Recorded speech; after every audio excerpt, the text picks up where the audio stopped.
Alors, petite vidéo technique avant les épreuves pour vous expliquer comment on remplit les bandeaux d'identification qui sont situés en haut des feuilles réponses. Alors, ce bandeau, pardon, il y en a un par feuille réponse, il faudra tous les remplir. D'accord? Les feuilles réponses, vous êtes distribuées avant l'épreuve, quelques minutes avant, et vous profiterez de la distribution pour remplir immédiatement ces bandeaux, ce qui vous permettra de gagner du temps et de ne pas avoir à le faire pendant l'épreuve. Tous ces bandeaux sont identiques, et ils contiennent 3 zones. Alors la première est très claire, c'est la zone nom-prénom. Donc vous allez mettre votre nom, majuscule ou pas, peu importe. Prénom, c'est vraiment une case pour la vérification ultime. C'est pas ça qui nous intéresse le plus. S'il y a une confusion, on sera bien content que vous ayez indiqué nom, prénom. Et au fait, rassurez-vous, bien sûr, tout ça sera effacé numériquement pour les correcteurs humains. Personne ne saura qui vous êtes.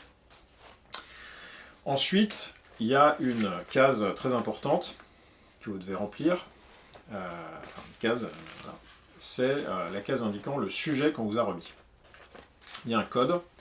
Alors ce code, il est indiqué sur la première page de votre sujet. Quand on va vous remettre le sujet, on va vous le mettre face vers le haut. Donc vous verrez la première page, ça vous permettra de reprendre connaissance des consignes générales. Ce sont strictement les mêmes que sur les sujets 0, rassurez-vous. Mais voilà. Et vous avez peut-être remarqué sur les sujets 0 qu'il y avait un code sujet avec 3 ronds, dont un qui était noirci. Si vous avez ce sujet-là, c'est très simple. Parce que vous êtes suffisamment intelligent, vous aurez compris qu'il faut noircir exactement de la même manière les ronds qui sont dans la case code sujet. Donc ici, je noircirai avec le stylo fourni par le concours le rond du milieu. Et ça, je le ferai bien sûr sur chacune des 3 feuilles réponses, carré, rond, triangle, qui vous seront distribuées successivement juste avant le démarrage des épreuves. Il y a enfin une dernière zone à remplir. Vous avez un certain nombre de cases dans cette zone avec des lettres suivies de chiffres. Alors c'est dans cette zone que vous allez rentrer votre numéro de candidat.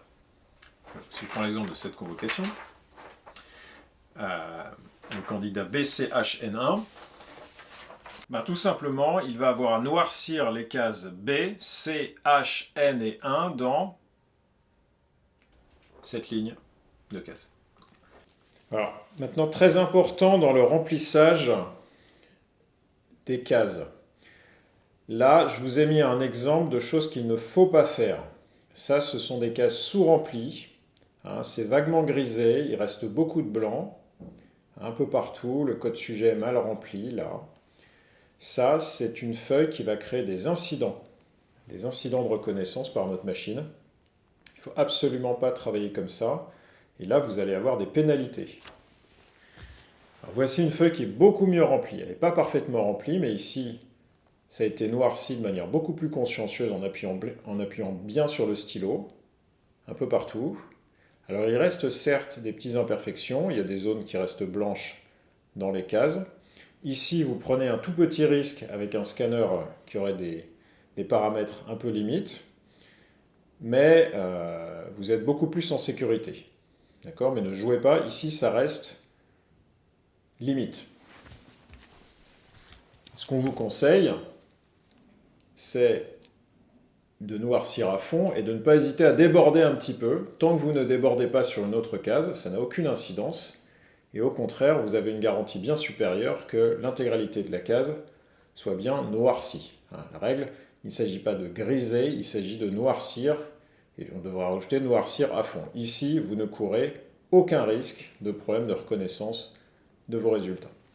Et évidemment, surtout, on n'écrit rien au-dessus, et surtout pas dans cette zone-là, ça c'est critique. D'accord? Et ensuite, vous n'écrivez que dans... Vous rentrerez vos réponses pendant l'épreuve, bien sûr, dans les cadres qui sont prévus pour, et surtout en ne débordant pas de ces cadres.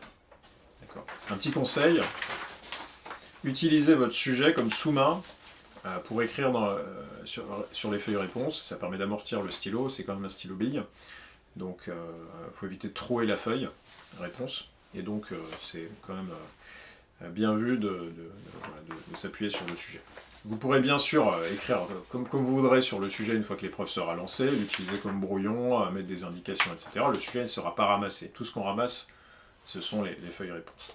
Alors attention enfin une chose importante, il n'y a pas de feuille réponse de RAB pour ceux qui se seraient trompés sur les 10 premières questions et qui voudraient recommencer à remplir leur feuille réponse. D'accord ? Si vous vous apercevez que vous êtes trompé sur une question, vous avez, comme on l'a déjà expliqué, il faudra absolument regarder la vidéo sur le format des sujets. Vous avez une façon de neutraliser le résultat de la question en noircissant n'importe laquelle des autres cases.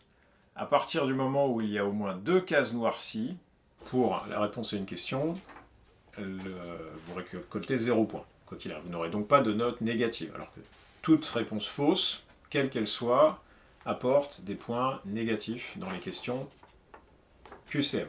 D'accord ? En revanche, ça n'est pas vrai pour les autres. Il n'y a pas de points négatifs pour une réponse fausse à une question libre ou une question rédigée. Alors, dernier point, votre position dans la salle d'examen qui est indiquée sur la convocation. Bien sûr, il faut s'y tenir. Alors, suivant les salles d'examen, vous aurez une indication avec une étiquette ou un post-it sur la table, juste avec le numéro de la place, hein, de A1, A2, etc., B1, etc. Soit le plan sera indiqué au tableau et vous serez suffisamment intelligent pour comprendre où vous installez, soit vous demandez, il y a un plan affiché autre part, ou vous demandez aux surveillants de vous placer. Les surveillants connaîtront le plan et sauront à quelle place correspond quelle table. Enfin, vous n'oubliez pas de venir avec le matériel nécessaire au concours, donc on vous a dit ni stylo, ni feuille, tout ça c'est fourni. Hein, le concours fournit 3 feuilles de brouillon par épreuve. Vous pouvez aussi utiliser, bien sûr, le sujet comme brouillon. Hein. Vous verrez qu'il y aura dans certains sujets des pages vierges, et même de la place pour prendre des petites notes, faire des petits calculs, il n'y a pas de problème avec ça, et vous repartirez avec votre sujet. De manière indispensable, sur votre table, il y aura votre convocation papier et votre pièce d'identité.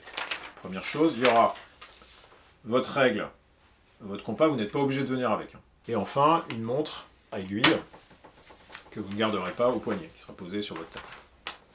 Et vous avez le droit à une petite bouteille d'eau gourde qui, elle, sera posée au sol. Et c'est tout.